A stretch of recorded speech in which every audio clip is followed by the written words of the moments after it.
함께하는 글로벌 헬스케어 기업 휴원스.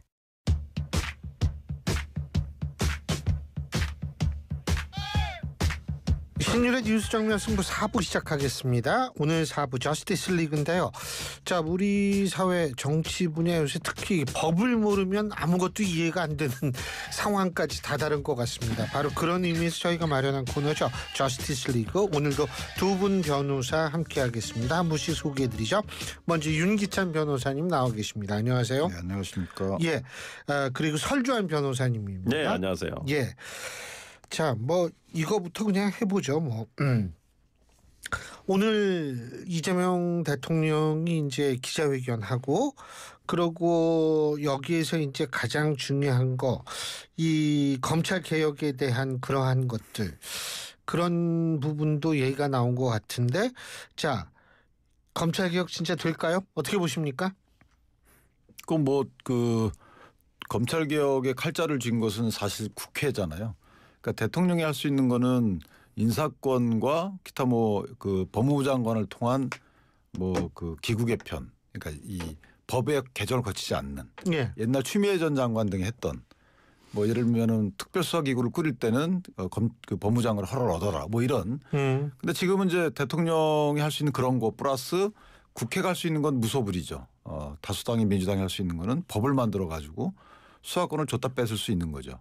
주고 뺏고 다시 주고 이럴 수 있는 그 권한이 있는 거고 또 하나 이제 그 검찰의 수사권을 완전 폐지하기는 불가능해요. 왜냐하면 헌법에 보면 검찰총장이라는 단어가 나오기도 하지만 실제 헌법에 그 적법한 절차에서 검사의 신청에 의한 법원이 발부한 영장이 있어야지만 국민의 신체적 자유를 제약할 수 있거든요.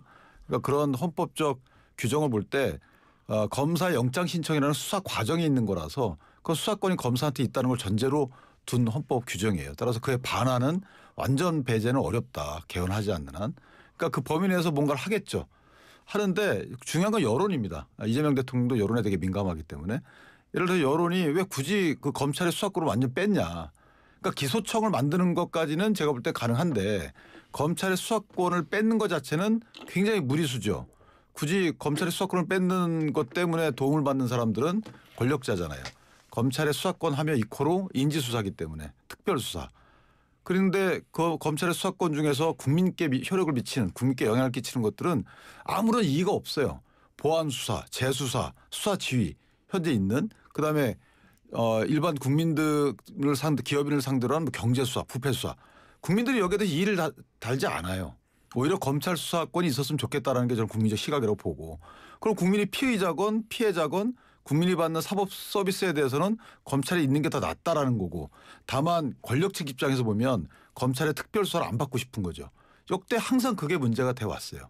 그래서 국민적 여론이 만약에 이 사태를 본질적인 내용을 파악해서 야 그건 아니다. 기소청을 만들든 말든은 당신들이 알아서 하지만 검찰의 수사권을 완전히 뺏는 것은 우리한테 불리하다. 이런 여론이 형성되면 못하는 거죠. 그래서 결국은 키는 국민 여론이라고 봅니다. 이재명 대통령께서 오늘 이의가 없다는 것은 기소 분리 이 부분 그 말씀하신 건데 나머지 검찰 수사권을 뺐는지 여부에 대해서는 이의가 많죠. 어떻게 보세요? 그러니까요. 저도 방향에 있어서는 찬성을 해요. 수사권과 기소권의 분리 자체는 찬성을 합니다만은 저는 저도 원칙적으로는 윤기찬 변호사님의 의견에 동의를 합니다. 수사권을 완전 배제하는 것은 오히려 국민들에게 저는 피해가 많다고 봅니다. 특히나 현업을 저희는 하고 있잖아요. 실제 저도 엊그저께 검찰청도 갔다 왔습니다마는 진짜 제가 이제 검찰의 어떤 피의자 입회에서 조사를 받고 있는데 정말 경찰에서 검사를 보러 와요. 왜? 수사 지휘를 받으려고. 그러니까 어떤 수사를 할 때 물론 경찰에서도 판단을 해서 하겠지만은 검사의 지휘를 받아서 보안 수사를 한다든지 수사의 방향이라든지 이런 것들을 정해서 가는 것이거든요. 옛날같이 무슨 수사 지휘를 한다 해서 이거 하세요. 이렇게 하지도 않아요. 협의라고 하죠. 요즘 협의라고. 네, 협의를 해요. 그냥 이건 이렇게 하는 게 좋지 않겠습니까? 과거는 완전 달라졌어요. 근데 그거마저도 없어진다. 그러면 경찰에서 수사 종결권을 갖는다. 그건 오히려 지역 유지라든지 토착 어떤 경찰이 지역에 토착을 하면서 더 부정부패가 발생할 소지가 더 커지죠.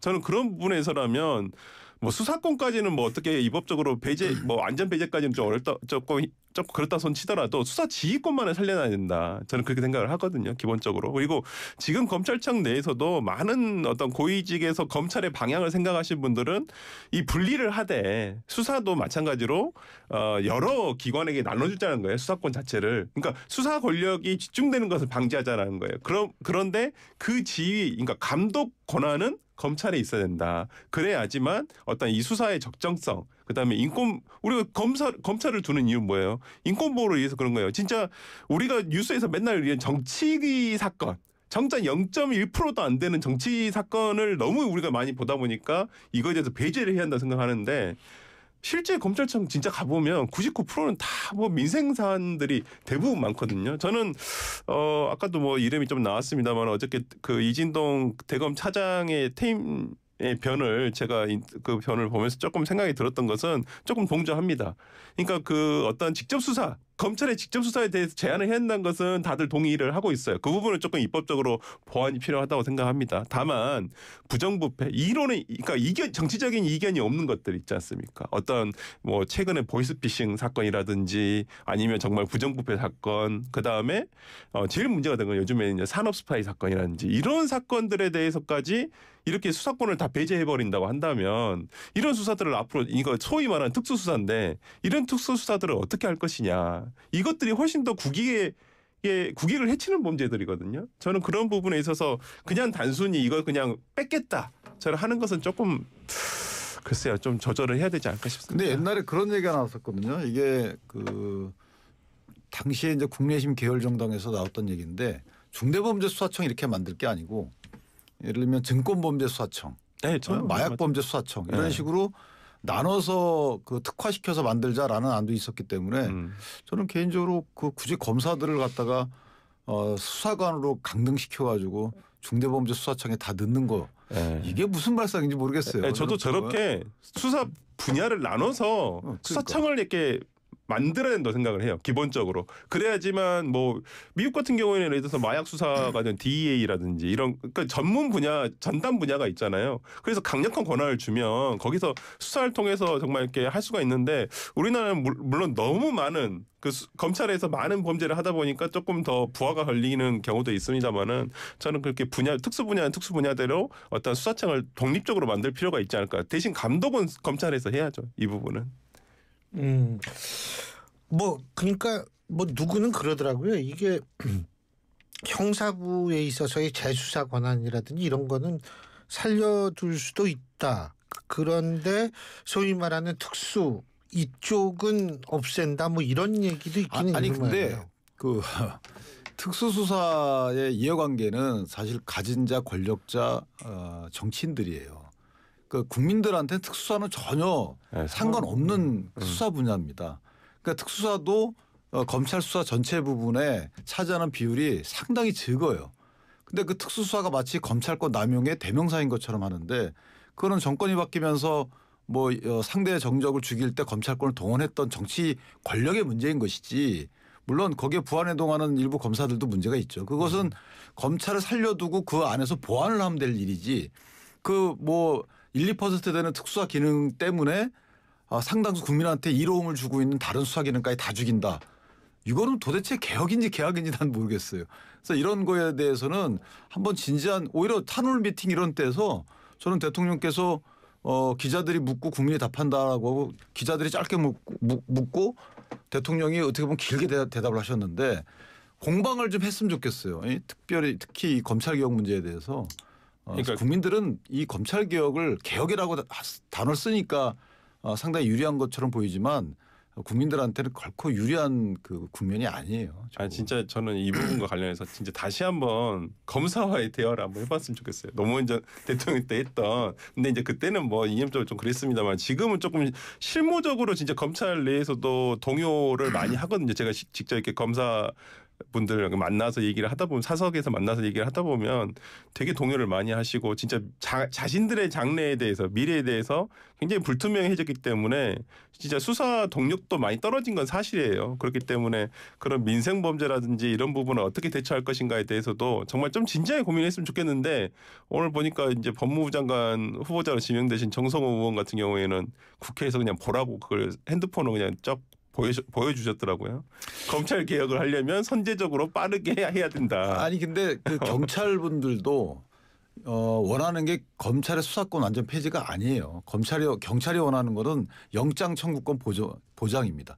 그러니까 검찰은 항상 경찰이 영장을 검찰에 신청하고 검찰이 그 신청을 기각하면 더 이상 강제 수사할 방법이 없거든요. 그래서 수사의 기회를 뺏기거나 또는 검사를 수사를 못하거나 이런 이제 폐단이 있었던 건데 그러면 이거를 어떻게 보장할지에 대한 제도적 고민을 할 필요가 있는 거죠. 이걸 덜컥 그냥 수사권을 다 뺏어버린다? 그래서 이런 개혁은 저는 정치인만 좋은 개혁이 아닐까. 그러니까 진짜 저 아까 그 말씀에 되게 동의를 하는 게 뭐냐면 어떤 청소부가 있어요. 운동장에서 이렇게 청소를 다 했어요. 거의 다 했는데 저 구석대기에 조금 이렇게 쓰레기가 있는 걸 못 치웠단 말이에요. 근데 그걸 못 치웠다고 이건 그냥 그 빗자루를 뺏겠다는 거거든요. 빗자루를 꼭 뺏어야 되냐 이 말이에요. 나머지 다 잘했는데 저 구석대기에 있는 조금 크고 큰 오물을 잘 못 치웠다 그래서 이거 그냥 너 왜 이 청소 이거 못한 거야?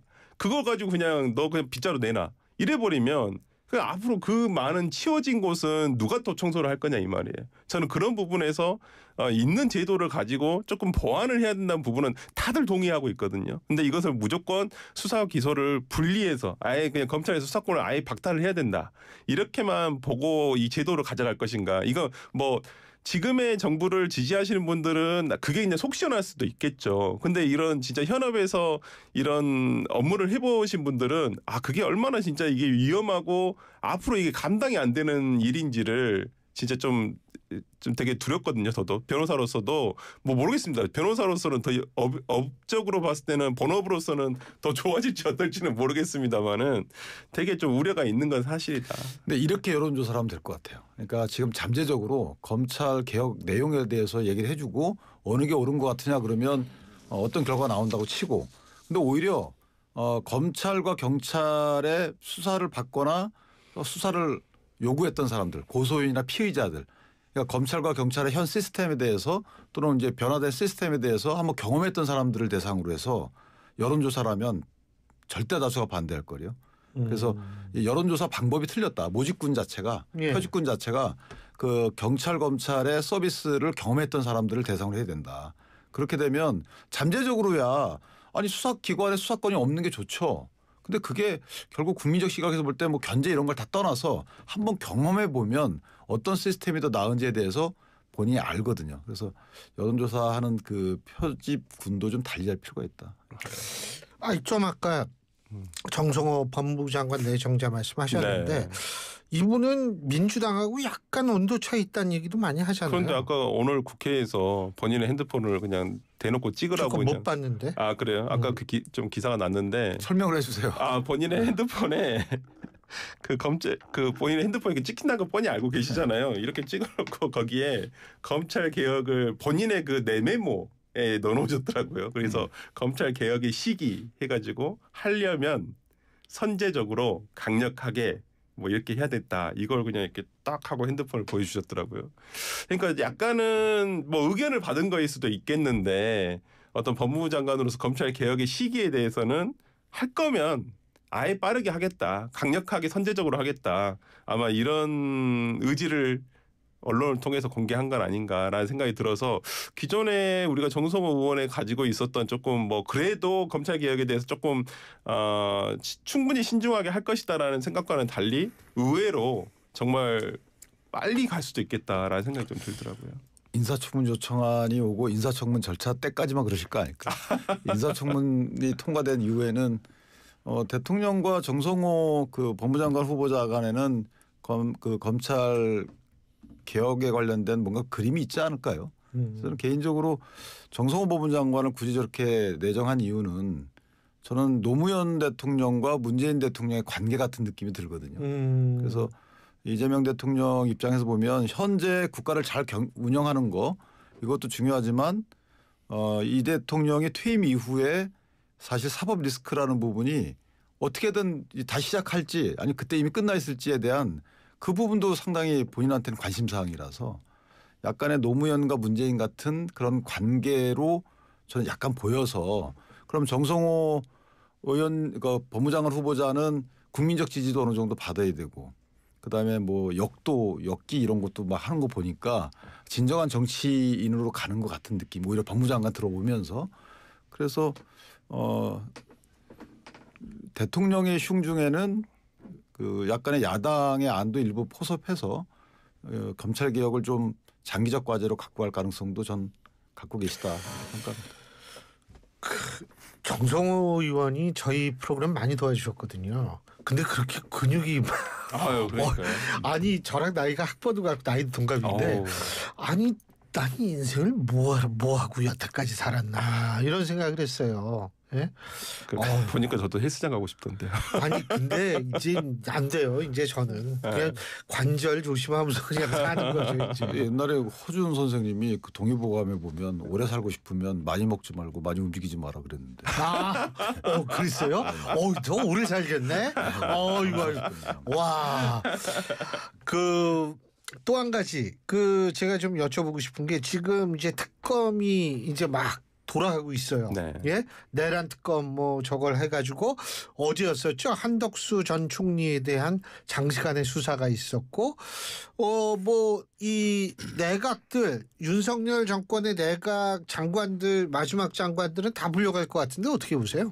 저는 뭐 내가 국무위원들에 대해서는 일단 참고인 조사 오늘도 뭐 그 유성범 장관이라든지 전부 다 가시지 않았습니까? 뭐 그분들이 피의자로 전환되기는 어려울 것이라고 보이고요. 뭐 당시에도 엄격결에 그냥 일단은 국무회의 숫자를 맞춰야 되니까 11명 불려오신 분도 계시고 특히나 송민영 농림수산부 장관도 당시에 그 국무회의 참석을 하셨었어요. 근데 뭔지도 모르고 오셔가지고 이제 뭐 옆에 분들도 물어보니까 계엄 때문에 왔다니까 화들짝 놀라셨다 이런 말도 나중에 하셨거든요. 뭐 그런 부분에서는 뭐 주요 가담자라고 볼 수 있는 김영현 전 국방부 장관이라든지 그다음에 뭐 한덕수 전 국무총리 그다음에 이상민 장관 같은 경우에 무슨 언론사의 급수를 뭐 단수를 해라 뭐 이런 얘기가 있었으니까 그거에 대한 조사는 아마 단전 단수해라라는 얘기가 있어서 그 부분은 수사가 되지 않을까. 이분들은 조금 피의자로 전환될 가능성은 좀 있습니다만은 내가 당시 국무위원들에 대한 뭐 전체적인 수사는 전체적인 수사까지 갈 필요 없고 몇 명 정도 그냥 최상봉 부총리에 대해서는 당시에 그 뭘 받았다고 했잖아요. 뭐 예산 국회 예산 뭐 쪽지 관련해가지고 그것을 조금 뭐 그 부분은 좀 조사가 필요하다고 좀 보는데 뭐 동조했냐 거기에 공모를 했냐라는 부분까지는 조금 어렵지 않을까 싶습니다. 근데 사실 그거는 이제 특검이 새로운 단서를 발견했는지는 모르겠지만 이미 이제 경찰 특수단 그다음에 경찰 특수단이 국무위원들을 다 조사했거든요. 조사했는데 만약에 혐의가 명백히 밝혀졌다 그러면 이미 기소를 했겠죠. 그래서 그 부분은 저는 특히 내란 관련해서는 내란죄가 집단범죄이기 때문에 이미 그 구성 요건에 다 들어가 있어요. 모의 들어갔고 예비, 선전, 선동 다 들어가 있잖아요. 그다음에 수괴 들어가 있고 중요임무 종사, 부하 수행, 폭동 이게 여기에 포섭되지 않으면 처벌하기 어려워요. 계엄에 찬성했다 하더라도 어려워요. 그런데 국무위원들이 계엄에 반대하는 의사를 갖고 반대 의사 표시를 한 상황인데 국무위원회 참석만 했다는 것 같고 이걸 방조 볼 수 있냐? 불가능합니다. 그다음에 물론 이런 건 살아있죠. 윤 전 대통령께서 이 사인을 받는 과정이나 또는 참석을 요구하는 과정에서 뭐 지금 특검이 들여다보는 것은 이제 직권남용이잖아요. 그다음에 이제 제2인자였던 한덕수 전 총리도 직권남용. 근데 제가 볼 때 그것도 어려워요. 한덕수 총리 같은 경우에는. 근데 한 전 총리 경우에는 계엄 이후에 5일 날 12월 5일 날 본인 사인 빠졌다고 해서 추가로 받은 거 있잖아요. 받았는데 생각해보니까 이거 안 되겠다라고 해서 파기 지시한 거. 이 부분에 대해서는 검토는 필요할지 몰라도 다른 부분은 거의 불가능하다. 개인적으로. 그래서 국무위원들 이렇게 공개 소환하는 부분이 이거는 사실 제가 보기에는 약간의 특검 입장에서 보면 좀 과잉된 수사 아닌가라는 생각이 들고 왜냐 이게 처음 지금 하는 게 아니잖아요. 이미 비공개로 경찰 수사를 상당히 받았어요. 그러면 경찰 수사 거를 기초로 해가지고 이미 판단은 끝났다고 보는 것인데 예를 들면 이런 거죠. CCTV가 새로 나왔기 때문에 그 CCTV를 토대로 해서 뭔가 더 묻는다. 그러나 CCTV에 예를 들어서 한 전 총리가 김용현 장관하고 대화하는 게 나온다. 그럼 김영현 장관 나 이런 말 했고 한 총리가 계엄해야지 이런 말 했습니다. 이런 단서가 나오지 않으면 그게 있다 하더라도 불가능한 거거든요. 이거를 특별검사를 맡은 분이 모르겠나 다 알죠.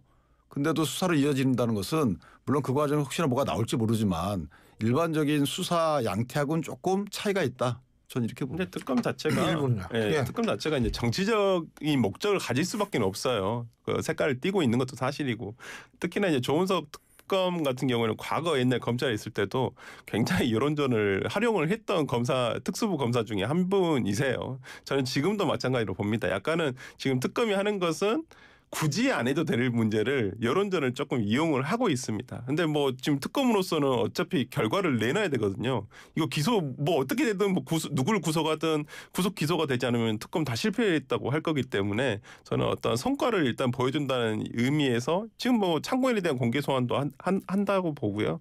뭐 그럼으로써 이제 어느 정도 성과가 날지는 모르겠는데 제가 약간 우려스러운 것은 너무 뭔가 결과를 내는 거에 비해서는 뭔가 너무 이렇게 겉으로만 뭐가 이렇게 좀 떠들썩하는 느낌이어서 조금 그 부분은 좀 우려가 됩니다. 할 게 없죠. 네. 특검이 할 수 있는 거는 윤 전 대통령에 대한 신병, 그다음에 국민의힘 정치인에 대한 수사. 나머지는 할 게 없어요. 알겠습니다. 자, 오늘 두 분 말씀 여기까지 듣겠습니다. 고맙습니다. 감사합니다. 예, 지금까지 윤기찬 변호사, 설준환 변호사 두 분과 함께했습니다. 고철거래 새로운 패러다임.